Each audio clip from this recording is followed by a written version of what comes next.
አሁን አንተ ባነበብካት ጥቅስ ላይ ወደ ማን የጸለየው የምትለዋን ማለት ነው። የጠየቅኩት ጥያቄ እግዚአብሔር የሚጸልየው እግዚአብሔር ነው አይደለም ኢየሱስ ነው እኮ። ኢየሱስ እግዚአብሔር ነው አይደለም? እግዚአብሔር ነው። ኦኬ። ስለዚህ እግዚአብሔር አብስ እግዚአብሔር አይደለም? እግዚአብሔር ነው። ኢየሱስ ክርስቶስ በምድር በነበረበት ጊዜ ኢየሱስ የሆነውን መሆን መጀመሪያ ማወቅ አለበት። ዕብራውያን 5:7 ላይ ምን ይላል? እርሱም በሥጋ ወራት ከሞት ሊያድነው ወደሚችል ከብርቱ ጩኸትና ከእንባ ጋር ጸሎትን ምልጃን አቀረበ፣ እግዚአብሔርም ስለመፈራቱ ተሰማለት ይላል። እርሱ መቼ ጸለየ? ኢየሱስ ሲል በሥጋ ወራት ይላል። ስለዚህ ኢየሱስ ይህን ጸሎት የጸለየው በሥጋ ወራቱ ነው የጸለየው። የኔ ጥያቄ የጸለየው በሥጋ ወራት ነው፣ በምድር እንደሆነ አውቃለሁ። አዎ፣ ምንም ጥያቄ የለኝም እሱ ላይ። ግን እግዚአብሔር ወደ እግዚአብሔር ለምንድን ነው የሚጸልየው ነው? ይሄኛው እግዚአብሔር ነው፣ እዚህ ጋር የሚጸልየው እግዚአብሔር ነው። እዚህ ጋር ምድር ላይ ያለው እግዚአብሔር ምድር ላይ ሆኖ በሚጸልይበት ጊዜ፣ በሥጋ ሆኖ በሚጸልይበት ጊዜ እግዚአብሔርም ነው አይደለ? በዛ ሰውም አምላክም ነው ብለህ ነው አይደል የምታምነው? በትክክል። ኦኬ። ስለዚህ እዛው እሱም እግዚአብሔር ሆኖ እያለ በሥጋው የሚደርስበትን ነገር እዛው ያለው እግዚአብሔርነቱ ለምንድን ነው የማይረዳው?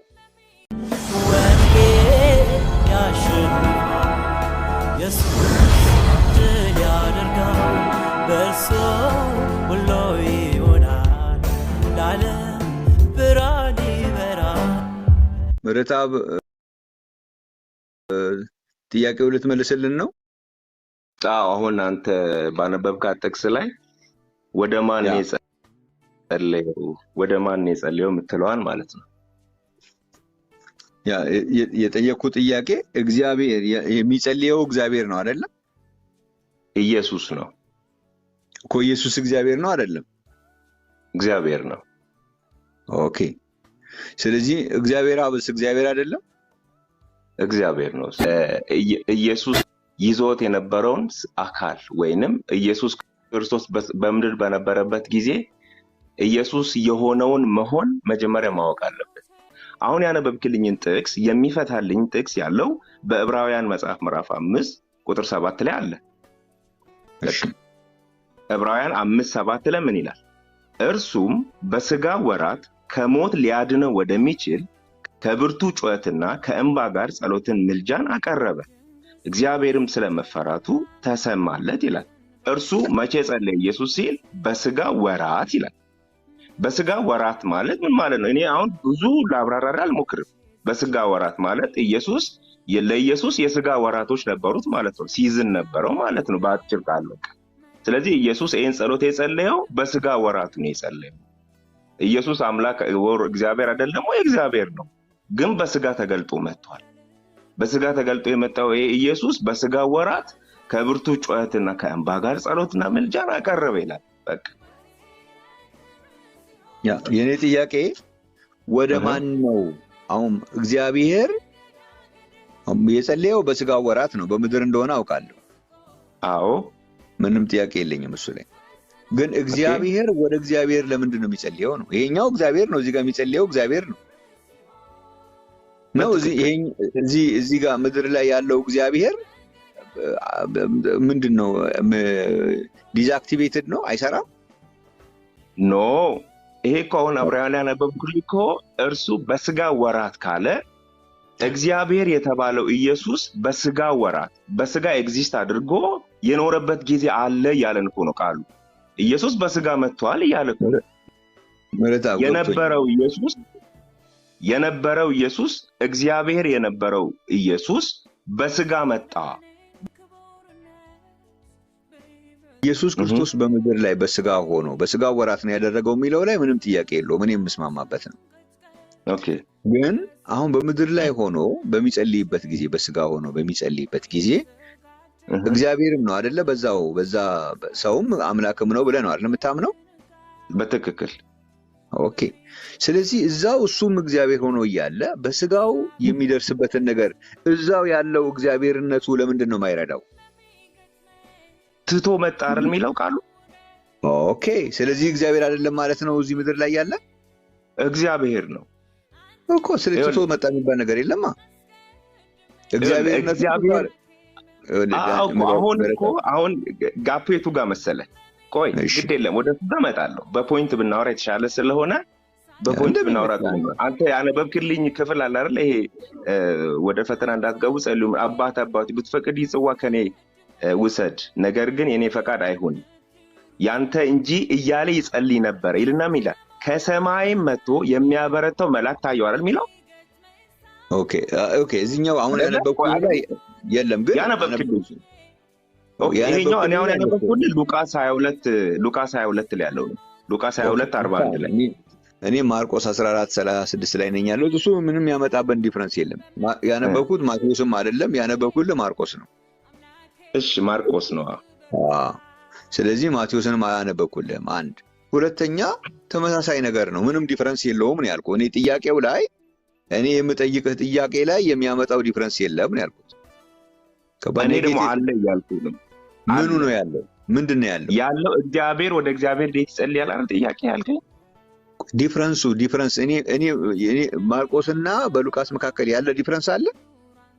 ኖ ወንጌሉ ላይ አይደለም እኮ የምልህ እኮ። ታዲያ ወንጌሉ ላይ ሳይሆን ቃሉ ላይ ሳይሆን እግዚአብሔር ወደ እግዚአብሔር እንዴት ይጸልያል አይደል ጥያቄ? ቆይ እሱ ጋር አይደለም አሁን። እሺ ዲፍረንስ የለውም ያልኩህ ምኑን ነው? እሺ እሱን እንተው። ኦኬ አትበል። አየው እንደዚህ አይነት ነገር አትጠቀም። ካልሆነ ያው ዲፋይን የምታደርገው ማለት ዝም ብለህ ይሄ ገባ። የውይይት ቴክኒክ አለ አንዳንድ። ዝም ብለህ ኔጌት ማድረግ፣ አንድ ሰው ምንም ሳይናገር ምንም እንዳላስመሰለ ኔጌት ማድረግ ጥሩ አይሆንም። በፍጹም እኔን እንደዛ አትጠብቀኝ። የምር እንደዛ አላወራም። አሁን ገባ። እኔ ዲፍረንስ የለውም ስልህ አንተ ደግሞ ዲፍረንስ አለው ብለህ ገባህ ማለት ነው። ምኑን ነው እኔ ዲፍረንስ የለውም ያልኩት? ምንም አልሰማኝም ማለት ነው። እሺ እሱኛው ትቼዋለሁ። እችኛዋን ላብራራልሽ። የጠየቀኝ እግዚአብሔር ወደ እግዚአብሔር የሚለውን ማለት ነው። እዚህ ጋር ሉቃስ እንግዲህ ሲጽፍልን ምን አለ? ኢየሱስ ይህንን ጸሎት በጸለየ ጊዜ ከሰማይ የሚያበረታው መልአክ ታየው ይላል። ኦልሞስት እግዚአብሔር ወደ እግዚአብሔር ጸልዮ እግዚአብሔር ለእግዚአብሔር መልአክ ላከው ማለት ነው። አሁን እኔ ኢየሱስ ክርስቶስ ይህን ጸሎት የጸለየው ፍጹም ሰው ፍጹም አምላክ ሆኖ ወደ ምድር እንደመጣ አምናለሁ። ስለዚህ በስጋ ወራት ኢየሱስ በስጋ በዚህ ምድር በነበረ ጊዜ ይጸልይ ነበረ፣ ይጨነቅ ነበረ። ከፊቱ የሚወጣው ላብ እንዲሁም እንደ ደም ነጠብጣብ ነበረ ይላል። በጣም ይጨነቅ፣ ነፍሱም እስከ ሞት ድረስ ይጨነቅ ነበረ የኢየሱስ። ይህንን ዋጋ ኢየሱስ ሲከፍል የነበረው በስጋ ወራት በምድር በነበረ ጊዜ ነው። ወደ አባቱ ወደ እግዚአብሔር በጸለየ ጊዜ የሚያበረታውን መልአክ ላከ ይላል። አሁን ጌታ ኢየሱስ በምድር ላይ በነበረ ጊዜ ሰው በሆነበት ማንነቱ ወደ አባቱ ጸለየ። ከላይ መልአክ ተላከለት። ገብቷል? መልአክ ላከለት። መልአክ የላከለት ማን ነው? እላይ ሆኖ ጸሎትን የሰማለት አባቱ እግዚአብሔር አብ ነው። እግዚአብሔር አብ ጸሎትን ሰምቶ መልአክ ላከለት፣ የሚያበረታው መልአክ ላከለት ይላል። እሱ ያንተ ዴፊኒሽን ነው። የምጠይቅህ ጥያቄ የተጻፈው ላይ አባቱ ላከለት የሚል ተጽፏል ወይ? እንግዲህ የጸሎቱን ፍሰት የኢየሱስን የንግግሩን ፍሰት ስንመለከት አብ እንደላከ ነው የሚያሳየው የሚለውን ያንተን አንደርስታንዲንግ አይደለም የሚጠይቅ። የተጻፈው ላይ አባቱ ላከለት ግን ተብሎ ተጽፏል። ኦኬ ቃል በቃል ነው እንዴ አንተ የምትፈልገው? አዎ የተጻፈው አሁን ያነበብክልኝ እኮ ቃል በቃል ነው አይደለም እንዴ? ስታነብልኝ የነበረው አዎ ስታነብልኝ እዛ ቃል በቃል ላይ አባቱ ላከለት የሚል ግን ተጽፏል። ታዲያ ይለፍ ይቅርብኝ፣ ይሄ ሞት ይቅርብኝ ይለፍ እያለ መልአኩ ራሱ ነው የመጣው። እሺ ጥያቄ ገብቷል? ተገባብተናል እኮ ማለት የሌለ ነገር ነው ያልከው። አባቱ ላከለት የሚል አልተጻፈም። ግን አንተ ከፍሰቱ የተነሳ ተረድቼ አልኩት ነው ማለት ያለብህ እንጂ ተጽፏል ልትለኝ አትችልም እኮ። ቃል በቃል የለም። ቃል በቃል እንደዛ አባቱ ላከለት የሚል የለም። መልሱ እሱ ነው፣ አልተጻፈም። አሁን የኔ ጥያቄ ይኸውልህ ምረታብ፣ የኔ ጥያቄ ኢየሱስ ክርስቶስ ሲጸልይ በምድር ላይ ያለ በስጋው ሲጸልይ እየተጨነቀ ምናምን ያልከኝ ነገር ሁሉ በሰውነቱ ሲጸልይ አምላክነቱም ነበር አይደለም እዛው? አዎ ኦኬ። ያ ኢየሱስ ጋር ያለው እግዚአብሔርነት ኢየሱስ ደግሞ ወደ የሚጸልይለት ሌላኛው ፐርሰን እግዚአብሔር አብ የሚባለው ፐርሰን ያለው እግዚአብሔርነት ልዩነት አለው። እስቲ ደጋ ይሄ ኢየሱስ ክርስቶስ ሰውም እግዚአብሔርም ነው ብለናል አይደል? አዎ። ኦኬ። ይሄ ኢየሱስ ክርስቶስ እዚህ ምድር ላይ ያለው ኢየሱስ የሚባለው እግዚአብሔር ያለው እግዚአብሔር ነው ምንለውና ወደዛ አብ ምንለው እግዚአብሔር ጋር ያለው እግዚአብሔርነት ይለያያል ወይ? ያንደኛው ይበላለጣል? የዚህኛው እግዚአብሔር ከዛኛው የሚበልጠው ነገር አለ? የለም። ስለዚህ ለምንድን ነው አሁን ኢየሱስ ጋር እዛው ጋር እግዚአብሔር እያለ ኢየሱስ ጋር ያለው እግዚአብሔር ምን ሆኖ ነው ወደ ሌላኛው ፐርሰን የሚጸልየው? ኢየሱስ ጋር ያለው እግዚአብሔር ለምንድን ነው ጉዳዩን ማያስተካክልለት? አሁን እኮ ሎጂክ አናድርግ አይደለ? ነው ሎጂክ አናድርግ። ጥያቄ አሪፍ። አንተ የጠየቀኝ ጥያቄ ልክ ጥሩ። እሺ እኔም ስማኛ። ሎጂክ ሳናደርግ እኛ ይቆስማኛ። እሺ ልሰማ ነው። እንደዚህ ላድርግልህ ምረትዬ። እሺ ምንድነው የጠየቅኩህ ጥያቄ? እስኪ እሱን ንገረኝና ከዛ እንደገባህ አውቄው ትቀጥላለህ አንተ። አንተማ ኢየሱስ ወደ ሌላ አብ ወይም ወደ ሌላ እግዚአብሔር ለምን ይጸልያል? ኢየሱስ ራሱ እግዚአብሔር ከሆነ እሱ ጋር ያለው እግዚአብሔርነቱ ለምን አይታደገውም? ለምን ይጸልያል ወደ ላይ አይደለ ጥያቄ? በቃ እሱ ጋር ያለው እግዚአብሔር ለምንድን ነው የማይታደገው? ቀጥል አሁን። የማይታደገው አሁን እሱን እኮ ነው እኔ አሁን ላንተ ሎጂካል ሳይሆን የምናደርገው እኛ መንፈሳዊ ነገር እያወራን ስለሆነ መጽሐፍ ቅዱስ የሚለንን ነው እንጂ የምንቀበለው እኛ ለምን እንደዚህ አልሆነም እንድንልም አልተፈቀደልንም። መጽሐፍ ቅዱስ ኢየሱስ በምድር ላይ በነበረ ጊዜ በስጋ ወራት ስጋ ለብሶ በመጣ ጊዜ ስለሆነው ነገር የሚነግረን አለ፣ እሱን እንቀበላለን። በስጋ ወራት ነበረ ኢየሱስ። እንደገና ደግሞ መለኮትነቱን ደግሞ የገለጠባቸው የመጽሐፍ ቅዱስ ክፍሎች አሉ። ኢየሱስ ደግሞ እውነትም የእግዚአብሔር ልጅ ሆኖ መለኮትነትን የገለጠበት ስጋ ለባሽ የማይችለውን ሱፐርናቹራል የሆኑ ነገሮችን ኢየሱስ በስጋ ወራት በምድር በነበረ ጊዜ አድርጎ አሳይቷል። አምላክነቱን ገልጦ ማለት ነው። ለዛውም ከትንሣኤ በፊት በነበረው ቆይታ አድርጎ ኢየሱስ ካሳየ ከሰማይ የመጣው የእግዚአብሔር ልጅ የተባለው ጌታ ኢየሱስ በዚህ ምድር ሲኖር መለኮትነትንም ገልጧል፣ አምላክነቱንም አሳይቷል። እንደገና ስጋ ለባሽ ሰው መሆኑን እንደኛ ደግሞ በመራብ በመጠማት በመጨነቅ የተለያዩ ነገሮችን አድርጎ አሳይቶናል። ምረትዬ ይሄ ሪፒቲንግ እሱን እኮ ምናምነው ነገር ነው። ሰውነቱንም በሰውነቱ ያለው ያልከውን እኮ እናምናለን። እሱ ጋር አይደለም ፖይንት ያለው። አየህ ፖይንቱ ምን መሰለ? ሌላ አካል ሌላ ፐርሰን በማበጀታችን ምክንያት ነው አሁን ጥያቄው እየተፈጠረ ያለው።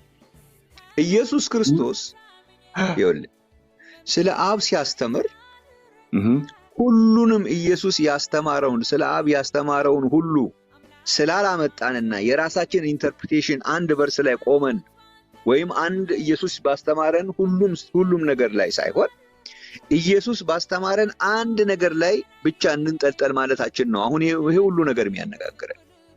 ኢየሱስ ክርስቶስ አብን በሰማያት የምትኖር ብላችሁ ጸልዩ ብሎ በሁሉ ቦታ እንደሚገኝ በሰማይ ብቻ ሳይሆን በሰማያት የሚኖር መሆኑን ነግሮናል አይደል?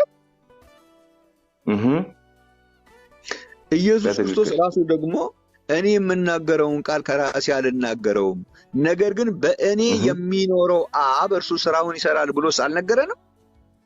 በትክክል።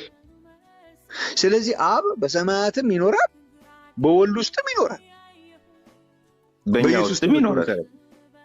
ኦኬ የኛ በኋላ መጣበታ የኛ ጋር ልዩነት ስላለው ከወልድ ጋር የወልድ አይነት አይደለም የኛ እሱን ለብቻውን እናገርበታለን።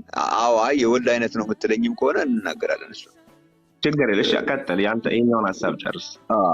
እኔን ያየ አብን አይቷል፣ እኔን የሚያምን አብን አምኗል፣ እኔን የሚያውቅ አብን አውቋል የሚል አይነት ጉዳይ እኛ ማለት አንችልም። ይሄን ማለት የሚችለው ወልድ ብቻ ነው። ስለዚህ ከኛ ጋር ተመሳሳይ አይደለም። ስለዚህ በወልድ ውስጥም አለ አብ በሁሉ ቦታም አለ።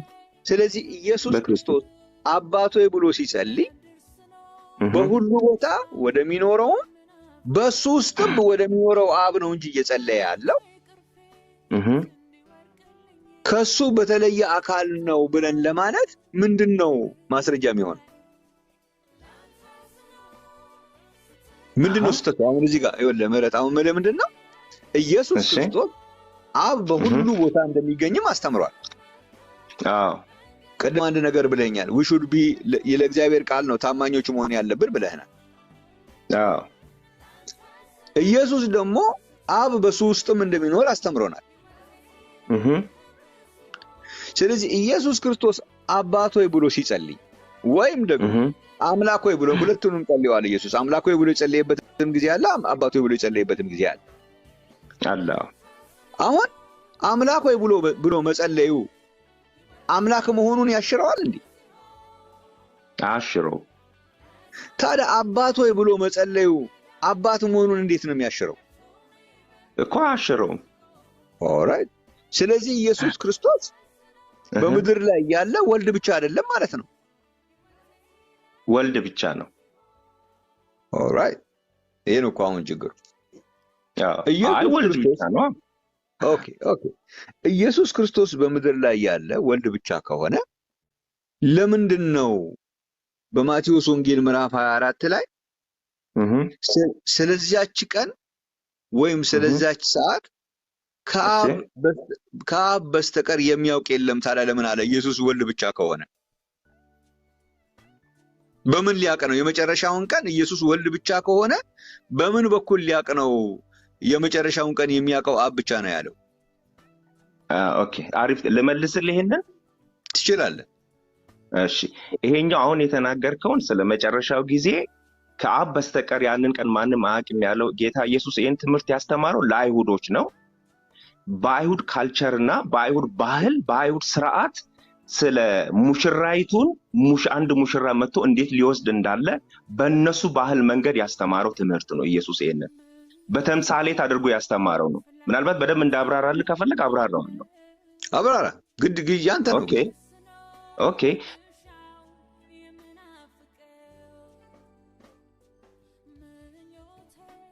ስለዚህ ይሄኛውን ኢየሱስ እያስተማረ ያለው ድሮ በእኛ ሀገር ባህል እንዳለው ልጅህን ለልጄ እንደሚባለው አይነት ቤተክርስቲያን ሙሽራይቱ ናት።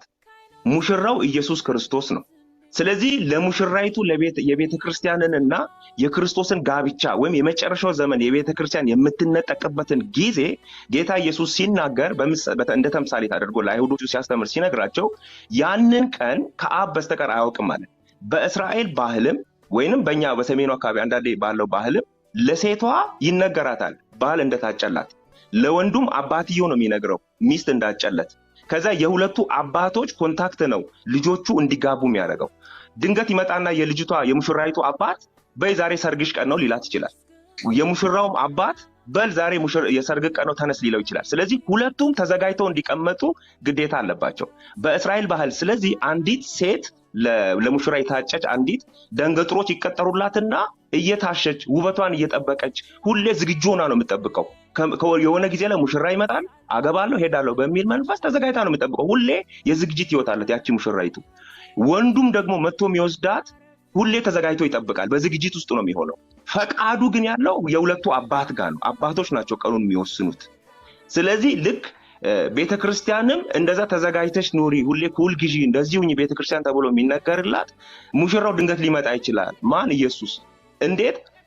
ያ ጊዜ ሲደርስ ያንን ተምሳሌት በሆነ መንገድ ጌታ ኢየሱስ ለአይሁዶች ሲያስተምር ያወራበት ነው እንጂ አሁን እኛ ካነሳ ነው መለኮት ከሚባለው እንደሚሄድ አይመስልም። እስቲ ትምህርቱ የአይሁድን ትምህርት አንዴ እዚህ ጋር ግልጽ ለማድረግ ያክል አሁን ጋብቻውን ሲወሰን ማለት ነው የሚያውቀው በመተለይ መንገድ የልጁ አባትና የልጅቷ አባት ናቸው የሚያውቁት የዛ የባልየው አባትና ሁለቱ አባቶች ናቸው የሚያውቁት። ኦኬ ቢያንስ ሁለት ያውቃሉ ማለት ነው። ኦልራይት። እዚህ ጋር ሁለቱ አባቶች ያውቃሉ። ጊዜ ቀጥሮ አባቶች ተነጋገሩ፣ ጊዜ ቀጥሩና የሰርጉ ቀን ይወስናሉ ይሆናል። ያ ስለ ከምጽአት ጋር ተያያዘ።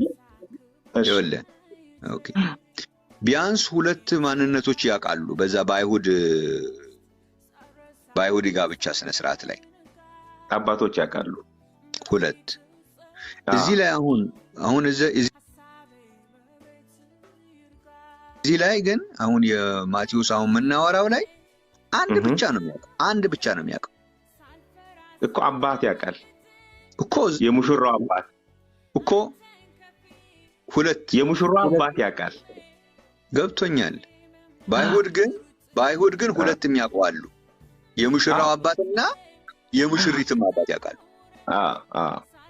ኦኬ። እዚህኛው ላይ ግን የሚያውቀው ማን ብቻ ነው?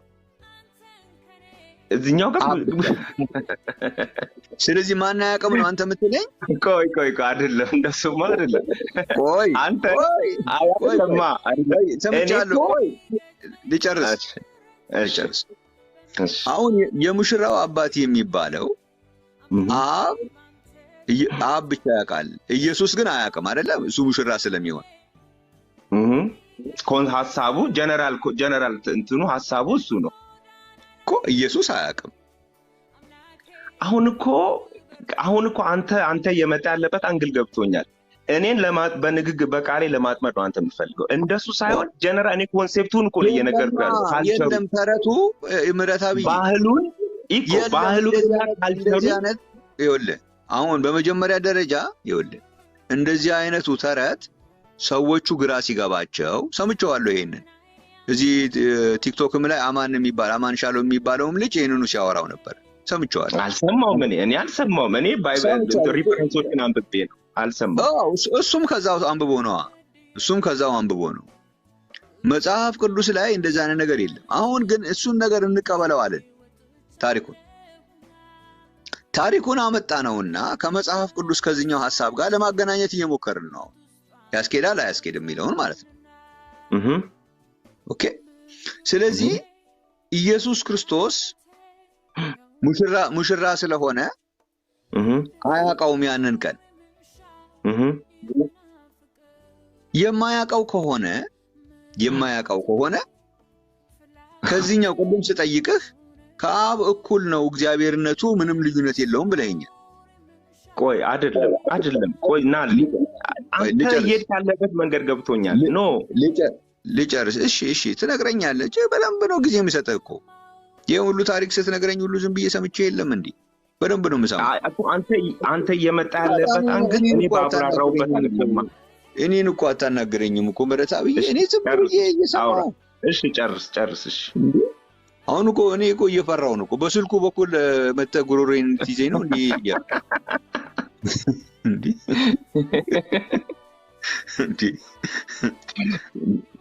እንዴ እሺ አሁን ጨርስ። እሺ አንተ ሐሳብ ኦኬ። ስለዚህ ኢየሱስ ክርስቶስ ሙሽራው ስለሆነ ስለማያውቅ በዛ በአይሁዱ ተረት ታሪክ መሰረት እኮ ላስኬድልህ እየሞከርኩ እኮ። እሺ ይሄ በአይሁዱ ተረት ላይ በአይሁዱ አሁን የነገርክን ታሪክ ላይ ሁለቱም ይሄ አባትየውና ልጅየው እኩል ዕውቀት የላቸውም። ኦኬ። በዚህ አሁን ወደ መጽሐፍ ቅዱሱ ጋር ስትመጣ ግን አብና ወልድ እኩል ዕውቀት ነው ያላቸው። አያስኬድም። አብ የሚያውቀው ወልድ የማያውቀው ብለህ የሚለውን ነገር በአይሁዱ ተረት ታሪክ አምጥተህ ላስገባው ብትል ፊት አያደርግም። ሁለቱም የአይሁድ አባትና ልጅ እኮ ልጅየው አያውቅም አባትየው ያውቃል አልከኝ እኮ። ሁለቱም ልክ ነህ ብያለሁ። አዎ። ወደዚህኛው ስትመጣ ግን እግዚአብሔር ወልድም ያውቃሉ። እግዚአብሔር ወልድ ሁሉን ነው የሚያውቁት እኮ እንደተጻፈልን በደንብ ያውቃል። በዮሐንስ ወንጌል ምናምን ላይ ሁሉን ያውቃል ነው የሚለው። አንተ ሁሉን ታውቃለህ ነው። ኦኬ። ስለዚህ ሁሉን የሚያውቅ ሆኖ እያለ እንዴት አድርገህ ነው በአይሁድ ምሳሌ የአይሁድ ልጅ እኮ እሱ አያውቅም። ኢየሱስ ክርስቶስ ግን ሁሉን ያውቃል። አሁን እዚህ ጋር ፊት ለማድረግ እሱ አሁን ያመጣ ሌላ ነገር ካለ እሰማሃለሁ እንጂ ይሄኛው የአይሁዶቹ እኮ የማያውቅ ናቸው። ስለዚህ አይሰራም። ኦኬ እሺ እኔ ልቀጥል። አዎ ቀጥለው። በቃ እቺን ምሳሌ ልንገር። ኢየሱስ ይሄንን ቃል የተናገረው ወይንም እኔም ይሄንን ንግግር ወይ ምሳሌ ለምሳሌ የወሰድኩት አብ ያውቃል ወልድ አያውቅም ወይም ሁለቱም ያውቃሉ የሚለውን ሐሳብ ለማውራት አይደለም። አሁን ስለ ምጽአት ቀን ነው ታርጌቱ። መልእክቱም እዛ ጋር ትምህርቱም ኢየሱስም እያወራ ያለው ከአብ በስተቀር ማንም አያውቅም ብሎ እየተናገረ ያለው ስለ ምጽአቷ ቀን ነው። ፔሬድ ስለሚመጣ ኢየሱስ ስለሚመጣባት ቀን ነው እያወራ ያለው እንጂ ስለሌላ ነገር አይደለም። ያችን ቀን ሙሽራው መቼ እንደሆነ እንደማያውቅ ሙሽሪት ሁሌም ተዘጋጅታ እንደምትጠብቅ ተዘጋጅታችሁ ቁጭ በሉ ለማለት ነው ትምህርቱ። ኢየሱስ እያወራ ያለው ሁሌ ቤተክርስቲያን ተዘጋጅታ ሙሽራውን ትጠብቅ። ሙሽራው መቼ እንደሚመጣ ቀን የሚወስነው የሙሽራው አባት ነው። አብ ነው የሚያውቀው፣ አባቴ ያውቃል። ያችን ትምህርት ታርጌቱ ስለ እውቀት አይደለም። እሺ እንዴ አሁን እኮ እያልክ ያለው እኮ ሙሽራው ኢየሱስ ነው አይደለ? አዎ። ኢየሱስ ግን አያውቅም ነው የምትለኝ? ትምህርቱ እኮ ኢየሱስ ያውቃል አያውቅም ላይ እኮ የሚያስኬደን አይደለም እንዴ።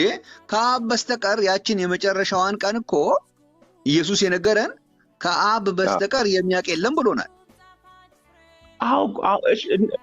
እንደዛ ከሆነ እኮ ጌታ ኢየሱስ ራሱ እኮ ስለ መምጣት ምልክት ንገረን ሲሉ እኮ ብዙ ነገር ዘርዝሮላቸዋል እኮ። ስለ መምጣቱ ምልክት አወራ ማለት እኮ ጌታ ኢየሱስ እኮ ያውቃል ማለት እኮ ነው። ግን አሁን እዛ መልእክቱ እዛ ላይ እናጠንጥን፣ ምዕራፏ ላይ እዛች ፓራግራፍ ላይ እንሆን። በዛን ሰዓት ለሰዎቹ ኢየሱስ ሊያስተላልፍ የፈለገው መልእክት አለ። ቦርቀቅ አናድርግ። እዛችሁ ውስጥ ታርጌቱ ተዘጋጅታችሁ ቆምቁ፣ ጠብቁኝ፣ እኔ እመጣለሁ የሚል እንትን ነው እንጂ ያለው ኢየሱስ ያውቃል አያውቅም ወደሚል ሌላ ነገር እንድንሄድ አይደለም። አያውቅም ወደሚል ከመጣን ራሱ ይሄኛው አይነት ትምህርት ሌሎች የወንጌል ጸሐፊዎች እነ ማርቆስ እነ ሉቃስ ጽፈውታል። የመምጣትን ምልክት ንገረን ብሎ ሲሉት ምልክቱን ነግሯቸዋል ለደቀ መዛሙርቱ። ስለዚህ ስለሚያውቅ ነው የነገራቸው። ምረታቢ እየሰማው ኦፕሽን አንቦረቀቅነውም አላንቦረቀቅነውም ማምለጫ የሌለው ነገር ምንድነው መሰለ? ኢየሱስ ወይ ዋሽቶናል ወይ እውነት ነው የነገረን። ከአብ በስተቀር በቃ እውነት ከሆነ የነገረን ያችን የመጨረሻዋን ቀን ከአብ በስተቀር የሚያውቅ የለም። ኢየሱስ ክርስቶስ ወልድ ብቻ ነው የሚለው አስተምህሮ ይሄን ድንበር ሊያልፍ አይችልም። ኢየሱስ ይሄ ቦታ የሚያሳየህ ኢየሱስ ክርስቶስ አምላክ ለመሆን ሁሉን ማወቅ አለበት። ሁሉን የማያውቅ አምላክ የለም። አዎ ሁሉን ያውቃል። ሁሉን የሚያውቅ ከሆነ ደግሞ ሁሉን ያውቃል እንዲባል ደግሞ የመጨረሻዋን ቀን ማወቅ አለበት። ያውቃል እንጂ ኦኬ፣ የመጨረሻዋን ቀን ካላወቀ ሁሉን ያውቃል የሚለው ነገር ይፈርሳል። ያውቃል። በጣም ጥሩ። ያችን የመጨረሻዋን ቀን የሚያውቅ ከሆነ ደግሞ ኢየሱስ ወልድ ብቻ አይደለም አብም ነው ማለት ነው። አብም ነው ሳይሆን አምላክ ነው። ኦኬ አብ ጥሩ። ቀጥለው። ወልድ እንዴት አብ ይሆናል? ኖ ወልድ አብ ይሆናል አላልኩም። ወልድ አብ አይሆንም። ወር ኢየሱስ እሺ፣ ወልድ ኢየሱስ ማለት ነው። ወልድ ማለት ምረታቢ አንዴ ሰማኝ። እሺ፣ እዚች ጋር ያለው ኮንፊውዥን ኢየሱስ ክርስቶስ ሰውም አምላክም ሆነ አይደለ? አዎ ሰውም አምላክም ነው ማለት ግን ሰውነቱ አሁን ኢየሱስ ክርስቶስ በቁመት አደገ ሲልህ ሰውነቱ ነው እንጂ የሚያድገው አምላክነቱ አደገ ማለት አይደለም። እዛ ጋር ያለው ዲስቲንክሽን እንዳለ ሆኖ ነው። እኛ እያለን ያለነው አብ ወልድ ነው ወልድ አብ ነው አይደለም እያልን ያለነው። እንደሱ አይደለም። እንደሱ ሊሆን አይችልም። ኢየሱስ ግን ኢየሱስ ብለህ የምትለው ማንነት አብም ወልድም ነው። ኢየሱስ ምለው ወልድ ብቻ ነው አብ አይደለም እኮ። እሱ ጋር ነው እኮ አንተ ወልድ ብቻ ነው ካልኩ ኢየሱስ ወልድ ብቻ ሆኖ የመጨረሻውን ቀን ሊያውቅ የሚችልበት መንገድ የለውም። ምክንያቱም ከአብ በስተቀር የሚያውቅ የለም ብሏል።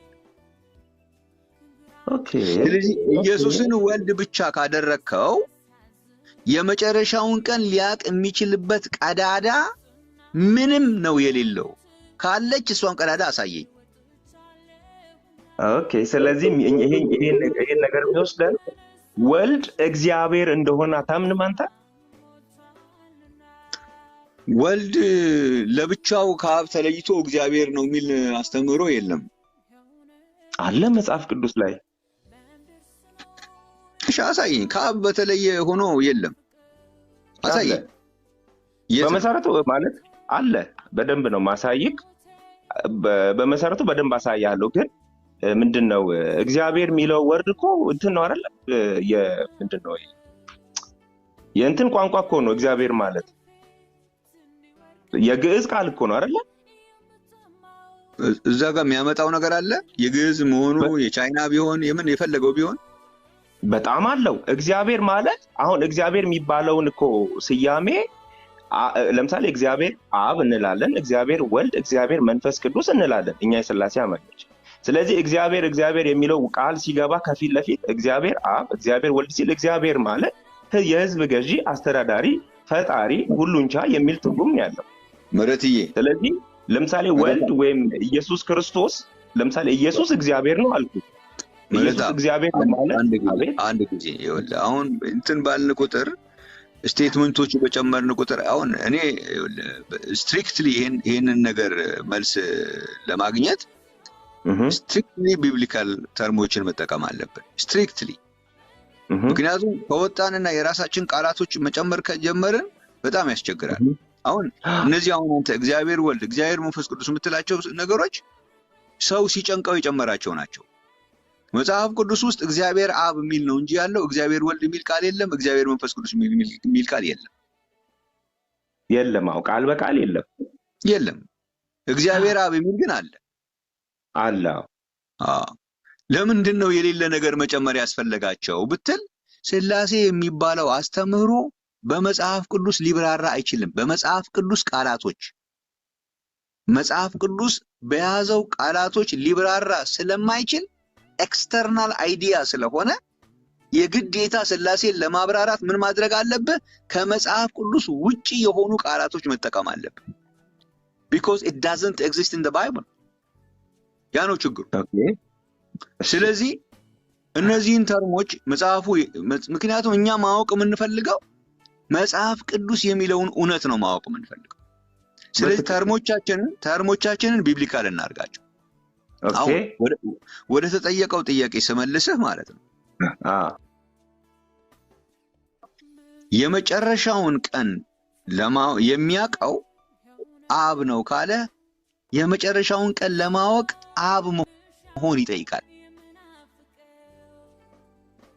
አብ አባት ማለት ነው አይደል እንዴ? ይኸውልህ እንትኑ አይደለም ችግሩ፣ የስሙ የአብ ማለት ትርጉሙ ላይ አይደለም እኮ ችግርን። አብ ብለው አባት ብለው አብ ማለት አባት ማለት እኮ ነው። ወልድ ማለት ልጅ ማለት እኮ ነው። መረትዬ ፖይንቱ እሱ ጋር አይደለም ያለው። ቆይ ከልጅም በቀር እኮ ነው የሚለው አይቼ ከአባት በቀር አያውቅም ይላል እኮ። ለምን አለ መጽሐፍ ቅዱስ እንደዛ? ይኸውልህ አባትና ልጅ ለምን አለ? ቆይ አባትና ልጅማ ስላለ ነው። ኢየሱስ ክርስቶስ ቆይ አንዴ ለምን አለ የሚለውን እንትን ላድርግልህ። ታስታውስ ከሆነ ኢየሱስ ክርስቶስ በሚጠመቅበት ጊዜ ምን አለው?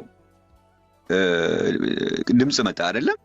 አዎ ይህ የምወደው ልጄ ነው እርሱን ስሙት የሚል ድምጽ መጣ። አዎ ይህ የምወደው ልጄ ነው ብሎ ሲያመለክት በዛ በመጥምቁ ዮሐንስ እየተጠመቀ ያለውን አካል ነው አይደለም? የሚታይ የሚዳሰስ የሚጨበጥ ፊዚካል ቦዲ ነው። ይህ ነው ልጄ ነው ያለው። ስለዚህ ያ የኢየሱስ ክርስቶስ የሚታየው የሚዳሰሰው የሚጨበጠው አካል የእግዚአብሔር ልጅ ነው። በዛ የእግዚአብሔር ልጅ በሚባለው በሚታየው በሚዳሰሰው በሚጨበጠው ውስጥ ደግሞ አብ ይኖራል። በእኔ አብ ይኖራል ስላለ ያ አካል ዝም ብሎ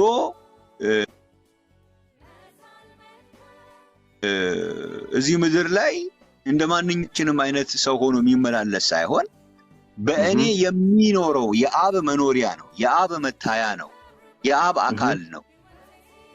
አብን አመንኩ የምትለው ይሄን ስታምን ነው። በእኔ የሚያምን በአብ አምኗል አለ። እኔን የሚያውቅ አብን አውቋል አለ። እኔን ያየ አብን አይቷል አለ። ስለዚህ አብን አየሁበት የምትልበት አብን አወኩት የምትልበት አካል ነው ይሄ የእግዚአብሔር ልጅ የምንለው። በዛ ውስጥ አብ አለ። ስለዚህ ኢየሱስ ክርስቶስን መጽሐፍ ቅዱስ ሲያስተዋወቀ ሕፃን ተወልዶልናል፣ ወንድ ልጅ ተሰጥቶናል አለ። ልጅ ነው፣ የእግዚአብሔር ልጅ ነው። አለቅነት አብ ግን በሱ ውስጥ ስለሚኖር ደግሞ ኃያል አምላክ ነው፣ የዘላለም አባት ነው ደግሞ ተባለ። ስለዚህ ኢየሱስን ስታየው ወልድ ብቻ በሉት አይደለም የተባለው፣ አብ በውስጡ ስለሚኖር የዘላለም አባትም ነው። ስለዚህ የመጨረሻውን ቀን ያውቃል ስንል በዘላለም አባትነቱ ያውቃል እሱም። ኦኬ ልጠይቅህ። እሺ ቀጥል። ልጠይቅህ።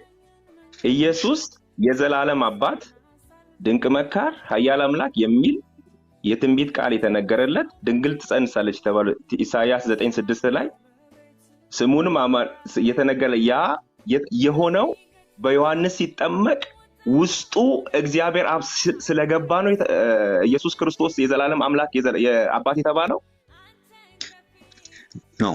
ውስጡ እግዚአብሔር አብ ስለገባ ነው አይደለም። ዴፊኒሽኑ እሱ ሳይሆን እዛ ኢየሱስ ክርስቶስ ውስጥ እንደሱ መልስልኛ። ለምን መሰለ ኢየሱስ ክርስቶስ ወይም ወልድ ገና በዮሐንስ ሳይጠመቅ ኖ ወደ ዮሐንስ ሳይጠመቅ በዮርዳኖስ ገና ሳይጠመቅ እሱ ከዘላለም የነበረ ድንቅ መካር ኃያል አምላክ ከዘላለም የነበረ ነው። እሱ የነበረው ነው ስጋ ለብሶ የመጣው እንጂ ገና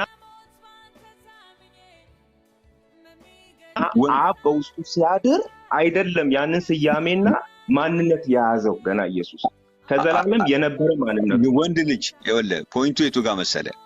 አሁን ኢሳይያስ 9:6 ላይ ወንድ ልጅ የሚለው የሚመጣው መቼ ነው? ከዘላለም ነው እንዴ? ከመጣ በኋላ እኮ ያንን ነው እኔ ያልኩ። ወንድ ልጅ የሚለውን እኮ ነው ኢሳይያስ 9:6 ላይ የምታየው እኮ ሕፃን ተወልዶልናል ብሎ ወንድ ልጅን ተሰጥቶናል ይላል። ኖ ድንግል ትጸንሳለች ወንድ ልጅንም ትወልዳለች ብሎ ስሙንም ይላል። ስሙንም ድንቅ መካር ኃያል አምላክ የዘላለም አባት። ቆይ ምረትዬ ሁለት ነገሮች እንትን ብለውባል። ይሄ ድንግል ትጸንሳለች የሚለው ኢሳይያስ 7:14 ላይ ያለው ነው።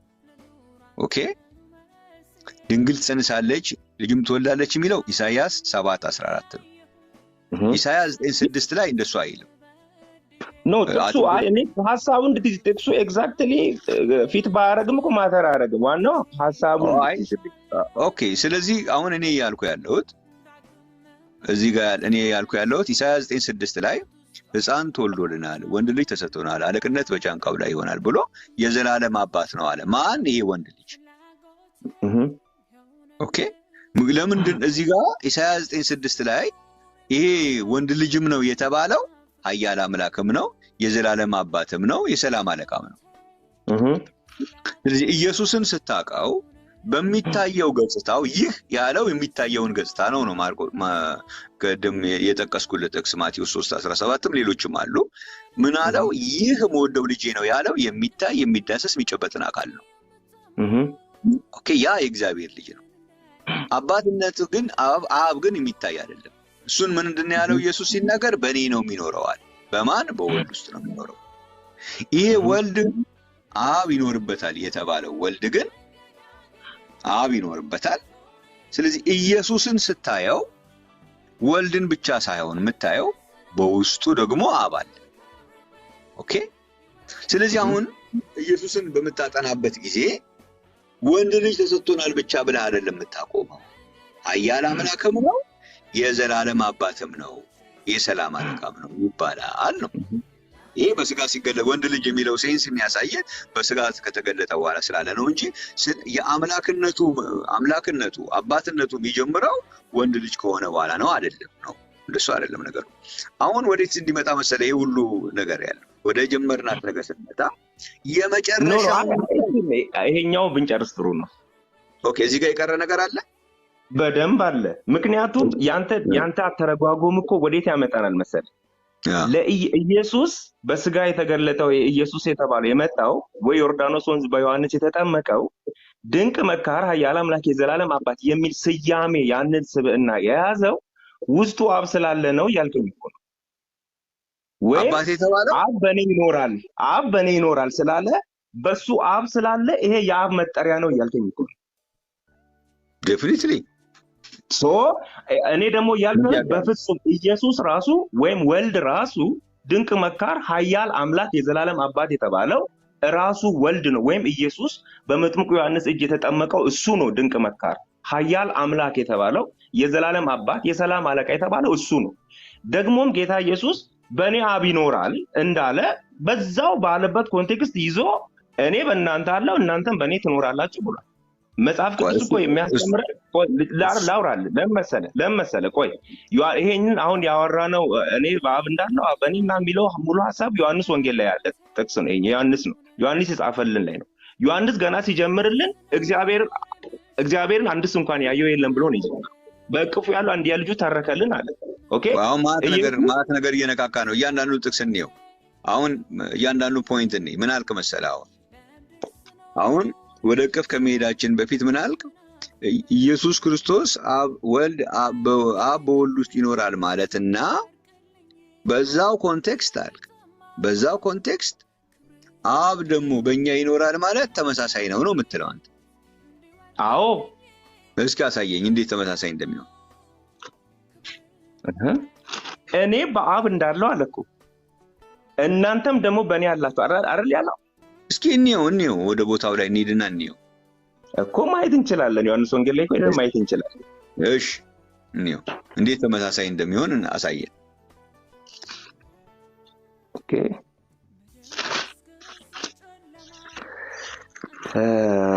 ዮሐንስ 14 ይሄው ከ8 ላንብብልህ። ፊልጶስ ገና ከሚጠይቀው ጥያቄ ጀምሮ አንተ ከሚያመች ቦታ ላይ አብ በእኛ ይኖራል ማለትና አብ በክርስቶስ ይኖራል ማለት እንዴት ተመሳሳይ እንደሚሆን አሳየን። አሪፍ እሺ። ፊልጶስም ጌታ ሆይ አብን አሳየንና ይበቃናል። ኢየሱስም አለው አንተ ፊልጶስ ይህን ያህል ዘመን ከእናንተ ጋር ስኖር አታውቀኝምን?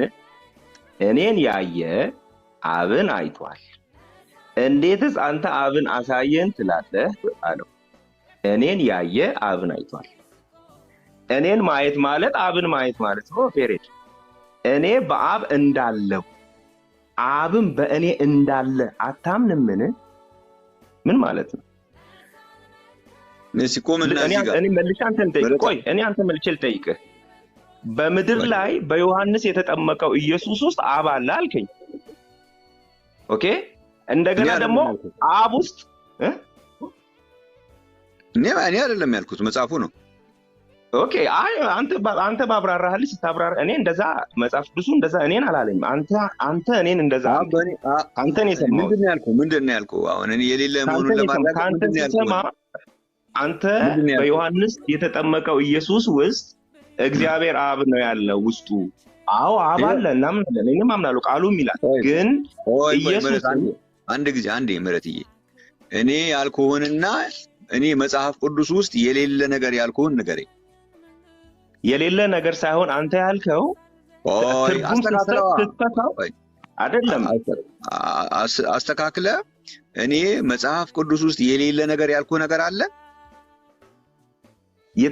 ትርጉምህ መጽሐፍ ቅዱስ ውስጥ የሌለ ነው። ምን ብዬ ተረጎምኩ? ዮሐንስ መጥቶ በዮርዳኖስ ኢየሱስ ሲጠመቅ በእርሱ ደስ የሚለኝ የሚወደው ልጄ እርሱ ነው እሱን ስሙት የሚለውን ቃል ጠቅሰህ ኢየሱስ የዘላለም አባት ድንቅ መካር ኃያል አምላክ ኢሳይያስ እዛ ትንቢት የተናገረለት ኢየሱስ ያንን ስያሜ ያገኘው ውስጡ ካለው አብ የተነሳ ነው ወይም ያን መጠሪያ ያን ማንነት ያገኘው። ቆይ እንደዚህ አሁን እያንዳንዱ ጥቅሶች እንያቸው። 3 ጥቅሶች ጠቀስኩልህ። ኢየሱስ የእግዚአብሔር ልጅ የተባለው አካሉን መሆኑን ይህ የምወደው ልጄ ነው ብሎ ሲናገር አወቀን። ያ አካል ምድር ላይ በዮሐንስ እየተጠመቀ ያለው አካል የእግዚአብሔር ልጅ ነው። አካል ማለት እስቲ አብራራልኝ። አካል ያ እየተጠመቀ ያለው ስጋው ነው። ይሄ ስጋው ዮሐንስ የሚያጠምቀው ምኑን ነው እኮ? ያ አካል ልጄ ነው እግዚአብሔር ያለው አካሉን ነው ስትል የትኛውን አካል? ይህ የሚለው ምንድነው? ይህ የምወደው ልጄ ነው ብሎ በዛ የሚያመለክተው ምኑን ነበር? ኢየሱስን ነው እኮ። ኢየሱስ እዛ እየተጠመቀ ያለው ነው አይደለም? አዎ። የሚታይ የሚዳሰስ የሚጨበጥ አካል ነው አይደለም መጥምቁ ዮሐንስ የሚያጠምቀው? በትክክል ኦኬ። ስለዚህ ያ የእግዚአብሔር ልጅ ነው። አዎ ኦኬ። እሺ ሌላኛው የጠቀስኩት ጥቅስ ደግሞ ዮሐንስ ወንጌል ምዕራፍ 14 ቁጥር 10 ኢየሱስ ክርስቶስ አብ በእኔ ይኖራል ብሏል አልኩኝ። ስህተት አለው አይልም ይላል። ኦኬ። ስለዚህ አብ በእኔ ይኖራል የተባለው ኢየሱስ ደግሞ በኢሳይያስ 9:6 ላይ ሁለቱንም ኮምባይን አደረገ። ማቴዎስ ላይ ያነበብኩልህ ላይ ልጅ የሚለው ይህ የምወደው ልጄ ነው ያለውን፣ ዮሐንስ ላይ ደግሞ አብ በእኔ ይኖራል ያለውን፣ ኢሳይያስ ላይ ደግሞ ይሄ ሕፃኑ ወንድ ልጅም ነው አለን፣ የዘላለም አባትም ነው አለን አልኩኝ። እዚህ ጋር አብ በእኔ ይኖራል ተብሎ የተነገረለትን፣ በዮሐንስ ወንጌል ምዕራፍ 3 ላይ ደግሞ ይህ የምወደው ልጄ ነው ብሎ የተነገረለትን፣ በኢሳይያስ መጽሐፍ 9:6 ላይ ደግሞ ልጅም ወንድ ልጅም ነው አለው፣ የዘላለም አባትም ነው አለው ነው ያልኩት። ኦኬ።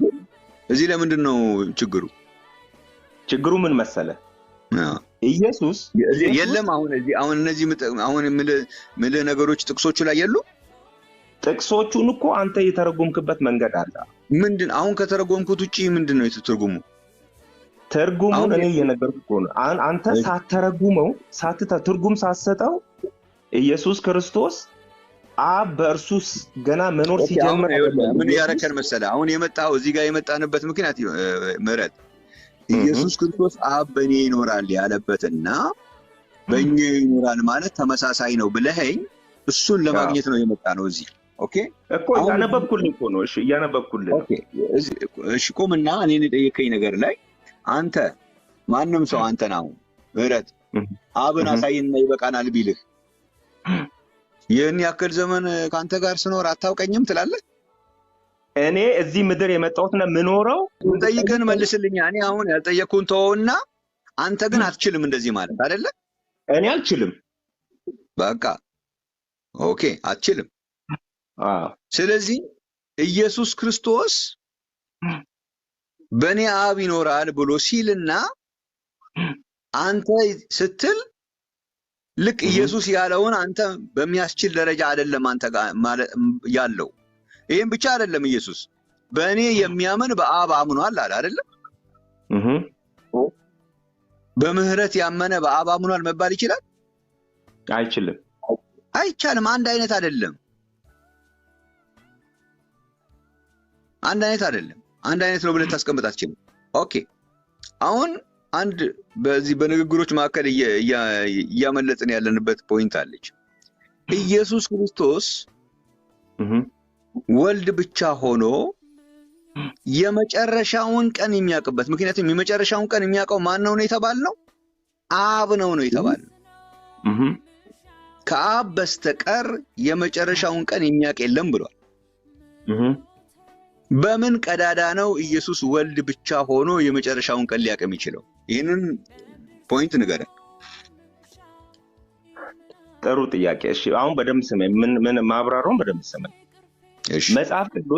መጽሐፍ ቅዱስ ሲጻፍልን በተለያዩ ማህበረሰቦች በጊዜው በነበሩ ሰዎች ባህልና ኮንቴክስት ነው የተጻፈው። ይሄን ለአንተ አልነግርም ታውቀዋለህ ብዬ ነው የማምነው። ምክንያቱም እንደዚያ ውይይቱ ስትገባም ዝም ብለህ ከመሬት ተነስተህ እንደማትገባ አውቃለሁ።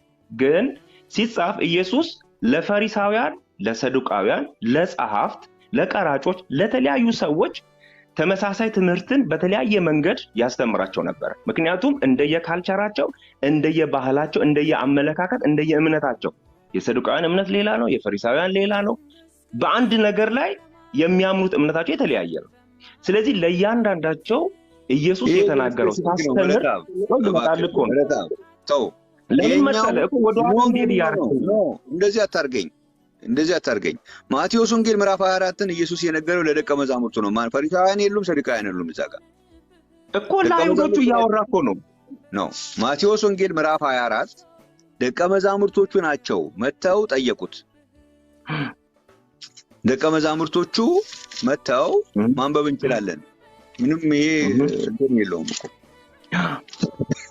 ደቀ መዛሙርቶቹ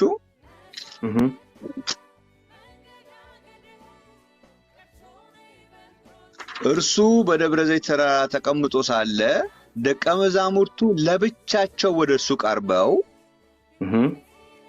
ንገረን፣ ይህ መቼ ይሆናል? የመምጣትህና የዓለም መጨረሻ ምልክቱ ምንድን ነው አሉት ይላል። ስለዚህ ደቀ መዛሙርቱ ለብቻቸው ነው የጠየቁት። አሁን ፈሪሳውያን ምናምን የሚለውን አውጣ ከዚህ ጋር። ኦኬ ቀጥላው። አሁን እኮ እኔም እየነገርኩ ያለው እሱን ነው። ከቁጥር 3 ደግሞ ጀምሮ ፈሪሳውያን ምናምን የሚል ነገር ተው እኮ። አሁን አያቅም ኢየሱስ አያቅም እንዳይባል ያውቃል። እንደ ካልቸራቸው ለአይሁዶቹ እያስተማራቸው ደቀ መዛሙርቶቹም ውስጥ እኮ አይሁዶቹ እኮ አሉ። አይሁድ እኮ ናቸው። እያስተማር ለነሱ የተናገረበት አገላለጽ ነው። እዚሁ አሁን ማቴዎስ ያልከኝ ቁጥር 3 ላይ ስንጀምር፣ ቆይ ስማኝ፣ ቁጥር 3 ላይ ስንጀምር እኮ ጌታ ኢየሱስ መቼ ይሆናል የመምጣት ምልክት ንገረን ሲሉት እኮ ዘርዝሮ ነግሯቸዋል። ባያቅ እንዴት አድርጎ ነው የሚነግራቸው? ኢየሱስ ማግቢው እንዴት አድርጎ ነው የሚነግራቸው? ምሕረታብ ለኔ እሱ ቀላል ነው። እሱ ጋር አይደለም የኔ ጥያቄ። የመጨረሻዋን ቀን ግን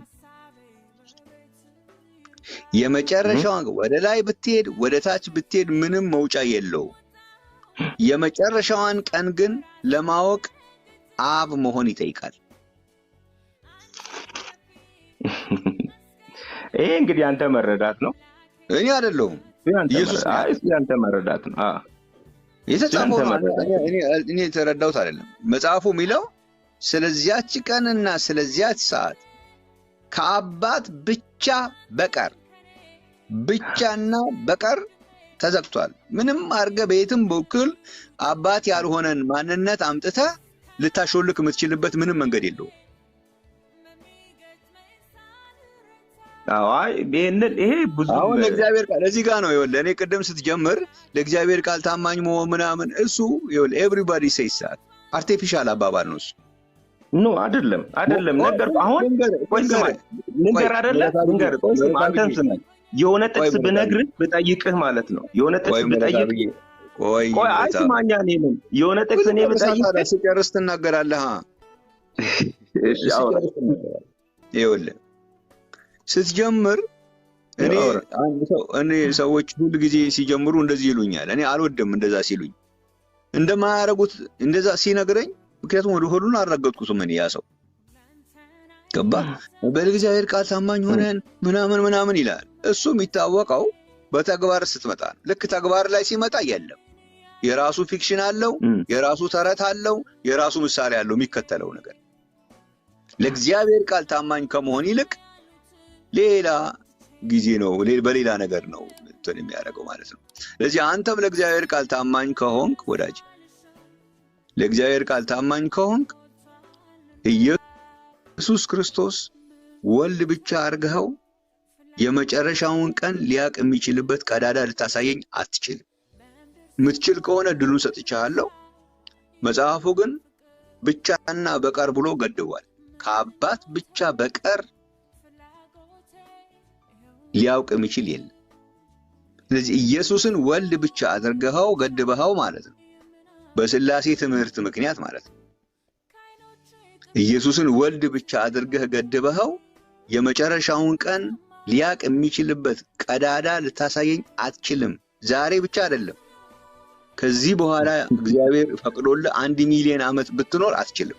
አንተ ፈቃደኛ ከሆንክ እውነት እንደምትለው ለእግዚአብሔር ቃል ታማኝ ለመሆን ከሆነ የምታስበው ኢየሱስ ይህችን ቀን ሊያቅ የሚችለው ወይ ወልድ ብቻ አይደለም አብም ነው፣ ወይም ደግሞ አያውቅም። ከዚህ ከሁለቱ ኦፕሽን ውጪ ሌላ ነገር ነው።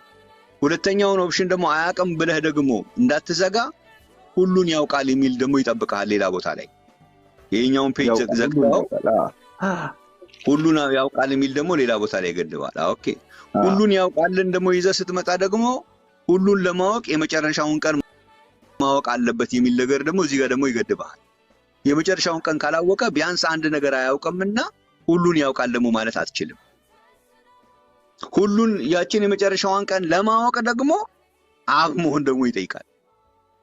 ቆይ አይደለም፣ ቆይ በቃ እኔ ማብራሪያ ገብቶኛል። እኔ አንድ ጥያቄ ልጠይቅህ። መጽሐፍ ቅዱስን ስታነብ የእግዚአብሔርን ቃል ስታነብ እንደወረደ ነው የምትቀበለው? ምን ማለት ነው እንደወረደ ማለት? መልእክቱ ለማን ነው የተጻፈው? ተደራሲያኑ እነማን ናቸው? ተናጋሪው ማን ነው የሚለውን ነገር አታይም? እዛው ላይ ካለ ያለው እኔ አልፈጥርም። እኮ አሁን ስለ ተደራሲያኑ የተጻፈ ነገር ካለ እዛው ጋር ያንን ነገር በዛው በተጻፈው ልክ አየዋለሁ። ተጨማሪ ግን ከውጭ አምጥቼ አልደፋበትም። እኮ አትደፋም። ግን ይኸውልህ ስማኝ፣ በደንብ ስማኝ። ለምሳሌ ጌታ ኢየሱስ ማን ነው እግዚአብሔር ጋብቻ መልካም እንደሆነ አግቡ ምናምን ብሎ በዘፍጥረት ላይ ለአዳም ሔዋንን ፈጥሮ የሰጠውን ሐሳብ ጳውሎስ ደግሞ መጣና እንደኔ ባታገቡ ይሻላል መርጣለሁ አለ። ስለዚህ ጳውሎስ የእግዚአብሔርን ሐሳብ እያፈረሰ ነው ማለት ነው። ለምን ሊፈለገ ጳውሎስ ምንድነው ባታገቡ ይሻላል እንደኔ ብትሆኑ መርጣል ያለበት ሐሳብ ምንድነው ብለን እናያለን። ያለበትን ቦታ አሳየኛ። ያለበት ቦታ ላይ ያለበት ምክንያት ተጽፏል። ስዳ አንብብልኝ። ይኸውልህ ጳውሎስ የተናገረው ሄደ አንብብልኝ አትበለኝ። አልሰማህም እንደሱ ሄደ አንብብልኝ። ምን ሚለውን ነው ማነብል? ከዚህ በፊት ሰምተህ አታውቅም? ከዚህ ጋር አይገናኝም። አሁን ምን መሰለ ምህረትዬ፣ እዚህ ጋር ያለውን ሐቅና እውነት ለመሸፈን የማይሆን ምሳሌ ነው እየሸፈንክ ነው። ካልሆነ ይኸውልህ አሁን ያልከኝ ራሱ የአባቶች ተረት ምናምን ያልከኝ ኢየሱስ ክርስቶስ ስለዛ ምሳሌ አውርቶ ምናምን የሚል ነገር እዚህ ጋር የለም። የጳውሎስም አሁን አንተ የምታመጣው ነገር ከዘፍጥረት ጋር አያይዘ የፈታኸው ነገር የለም። ጳውሎስ ጋርም የለም፣ ዘፍጥረት ላይም የለም። ካለ የምትላቸው ኢሹዎች ካሉ የጳውሎስንም አንብብልኝ፣ የዘፍጥረቱንም ታነብልኛለህ። በዛ ነው የምናየው። ዝም ብለን ግን አየር ባየር የሚሄድ ነገር የለም። አይ በቃ ስለዚህ መሰረታዊ የእግዚአብሔርን ቃል በመናነብበት ወቅት መሰረታዊ ልዩነት አለ። አነባብ ላይ ጭምር ልዩነት አለ ማለት ነው። ይነበብ ማለት ልዩነት ነው አነባበብ ላይ ምክንያቱም መጽሐፍ ታሳየና ምረት እኔ እኮ ቀላል ምሳሌ እኮ ነው ያቀረብኩልህ። ቆይ ስማ፣ ቀላል ምሳሌ እኮ ነው ያቀረብኩልህ። ለምን ቆሳና ነብኩ? ለምንድን ነው የጨነቀ? እንደንትን እኮ ነው ያቀረብኩልህ። ለምንድን ነው የጨነቀ? ይነበብ ማለት ለምን ጨነቀ? ምረትዬ አጨንቆኝ አይደለም እኮ። ቆይ እሱን ለምሳሌ ሴት ልጅ ወደ መቅደስ አትምጣ፣ ከባሏ ትማር፣ አሁን ደግሞ ቀየር እንዲቱን የሚለውን እንዳለ ቃሉን ወደ ፖይንቱን ክሊር ላድርገው እዚህ ጋር እና ምንድነው ይሄንን ያረኩበት ምክንያት አለ ለሌሎቻችሁ ግልጽ ለማድረግ ለሞከር። አንዳንድ ጊዜ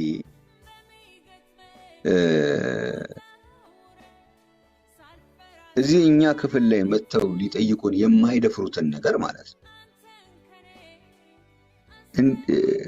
ሌላ ቦታ ላይ ልክ እዚህ መልስ የሌለው አስመስለው ሲጸልይ ትዝ አይላችሁም? እንደው ይሄን ነገር ባሰማችሁ ደስ ይለኛል። እንዴት እያረገ እቺ ልጅ ላይ እንደሚዝናናባት ልነግራችሁ አልችልም። እዚህ ስትመጡ እንዴት የተቆላለፈ ነገር እንደሆነና ምን ያክል የማታውቁትን ነገር እየተናገራችሁ እንዳለ እዚህ ስትመጡ ነው የሚታየው።